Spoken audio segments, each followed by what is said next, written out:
Bonjour à tous, je suis Elena Costan, accompagnante périnatale et on m'a demandé souvent de faire une vidéo sur les inconvénients et les avantages de l'anesthésie péridurale.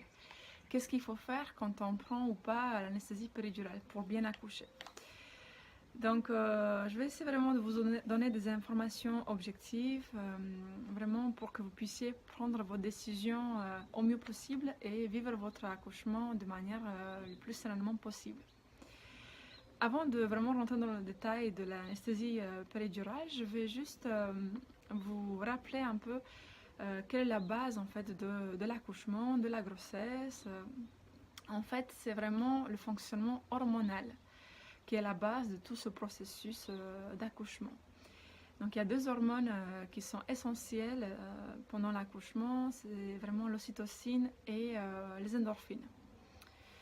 Donc, il va falloir vraiment comprendre voilà, comment elles marchent, ces hormones. C'est toujours par deux, hein, elles fonctionnent en couple. Donc, s'il y en a une qui marche, l'autre va marcher. S'il y en a une qui ne marche pas, l'autre ne marchera pas non plus. Donc, l'ocytocine, qu'est-ce qu'elle fait? C'est l'hormone de l'amour. Elle va vraiment stimuler, produire des contractions qui vont venir appuyer, en fait, tendre le col. Une fois que la contraction va passer, dans un mouvement de relâchement, en fait, le col va s'ouvrir. Donc l'ocytocine est nécessaire pour l'ouverture du col et le passage donc du bébé. Donc il va falloir vraiment réfléchir à qu'est-ce qu'il faut faire pour stimuler la production d'ocytocine. En parallèle avec l'ocytocine, on a les endorphines. Les endorphines, ce sont des hormones produites naturellement dans notre corps, antalgiques, donc ils vont diminuer ou supprimer la sensation de douleur.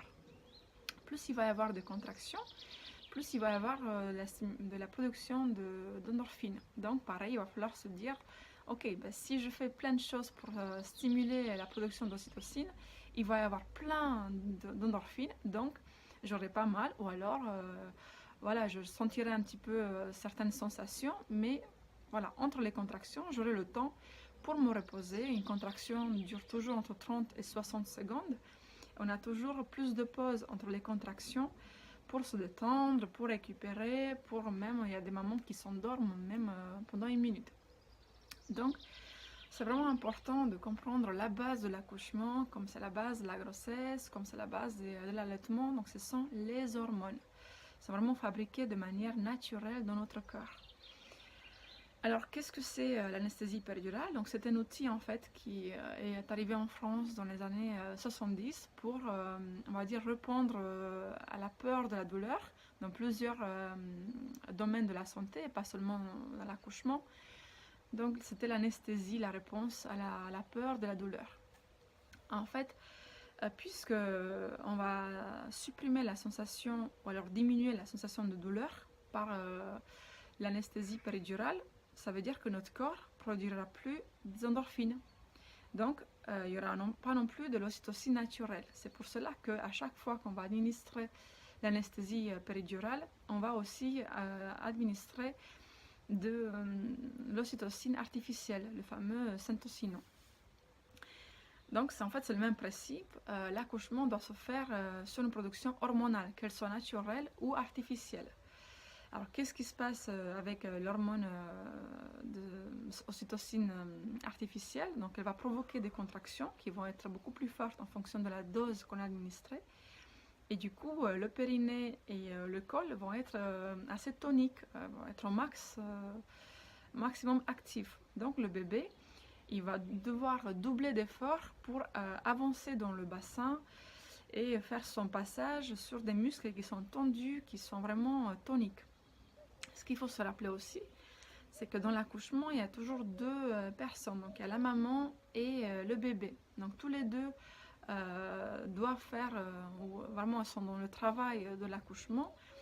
Et si la maman, en fait, va recourir à l'anesthésie péridurale, le bébé, lui, il va continuer à faire son travail, en fait, hein, sans lui avoir l'effet de l'anesthésie péridurale. Lui, il va ressentir les sensations, et pas comme la maman.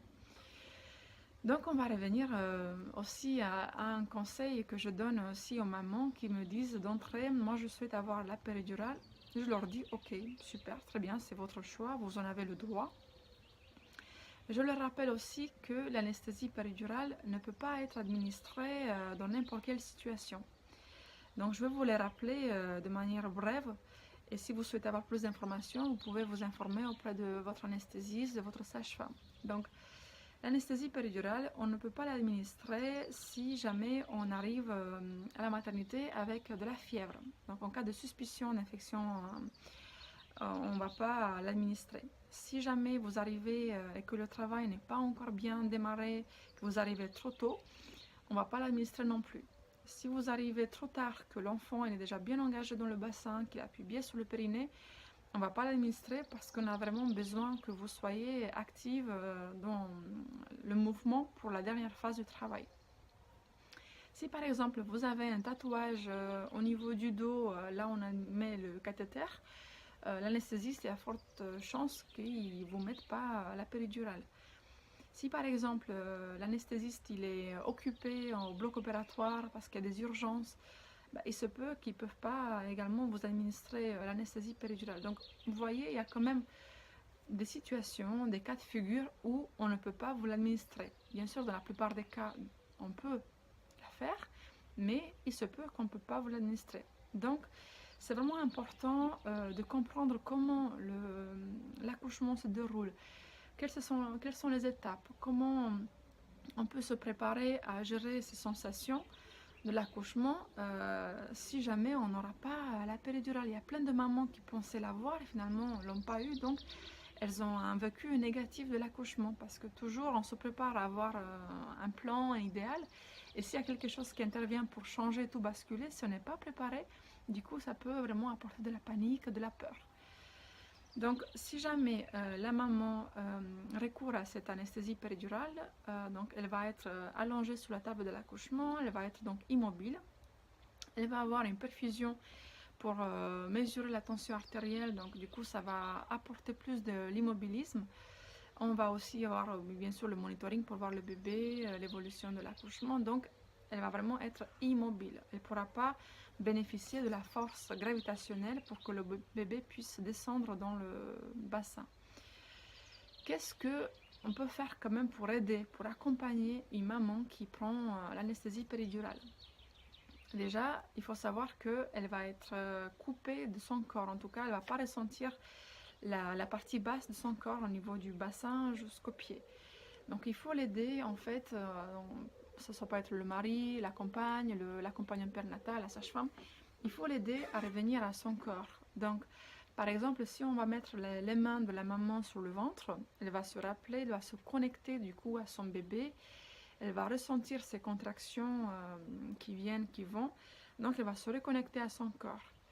On peut également lui masser les hanches, les fesses, les cuisses pour apporter un peu de fluidité au niveau de la circulation sanguine, pour vraiment faire circuler le produit aussi qui est toxique, l'anesthésie péridurale pour le corps. C'est un produit artificiel, donc forcément pas naturel.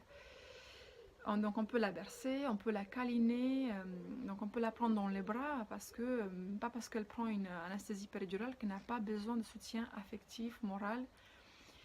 Et donc évidemment, puisqu'elle est coupée de son corps, elle va se mettre dans son néocortex, dans le mental. Donc elle peut avoir un peu de questions sur ça fait 6 heures que je suis là, combien ça va encore durer, il me tarde d'avoir le bébé dans les bras, elle va commencer à parler. Donc le compagnon peut l'encourager à ne plus trop parler, à chuchoter, à rester connecté à son corps, à faire le bruit de la respiration aussi pour que la femme se remette un peu vraiment à bien respirer pour que le bébé soit bien oxygéné. On peut aussi s'aider des sons, du chant prénatal.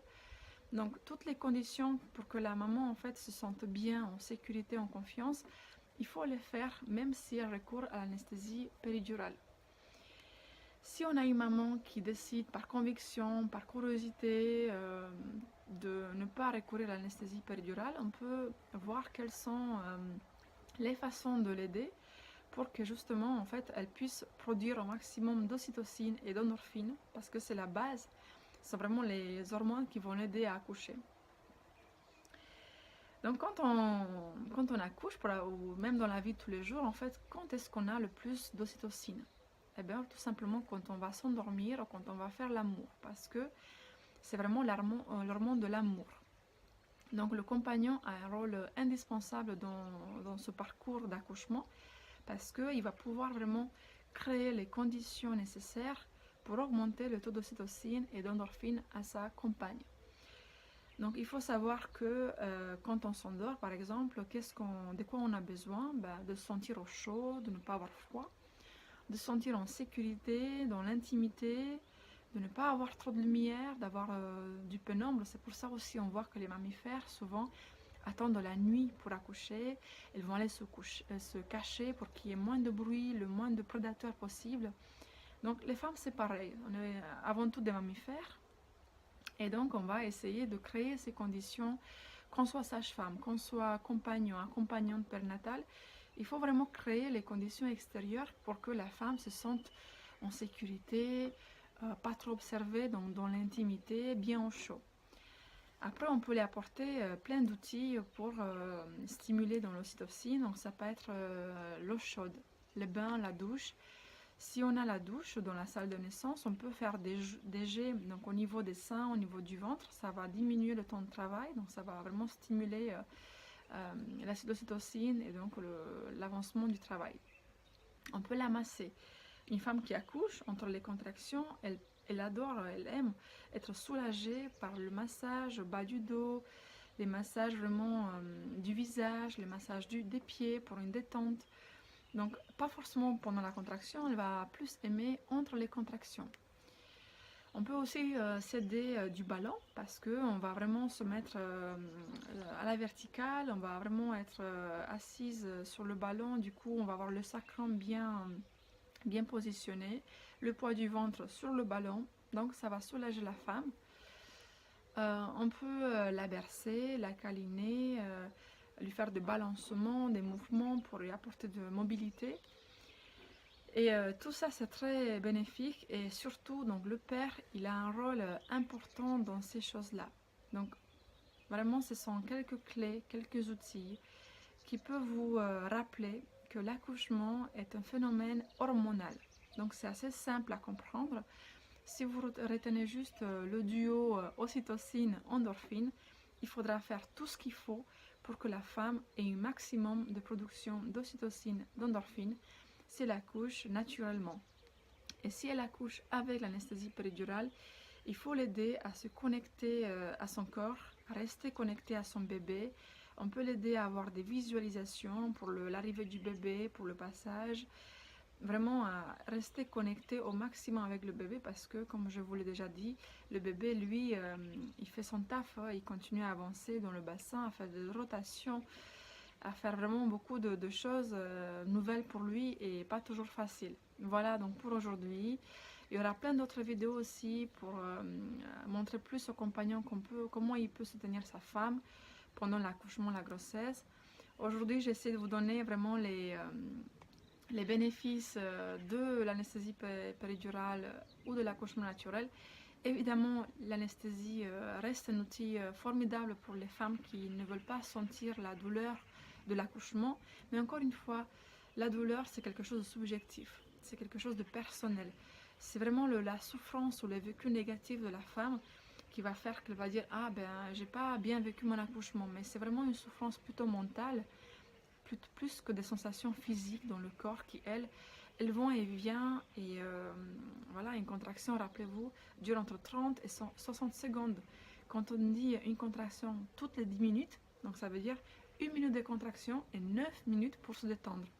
Même vers la fin de l'accouchement, quand on a une contraction toutes les 2 minutes, eh ben, ça fait voilà, une contraction et 2 minutes pour se reposer. Voilà, j'espère que cette vidéo vous a donné quelques informations sur cet outil de la péridurale et plein d'outils pour favoriser la naissance aussi naturelle. Voilà, je vous souhaite une très bonne journée.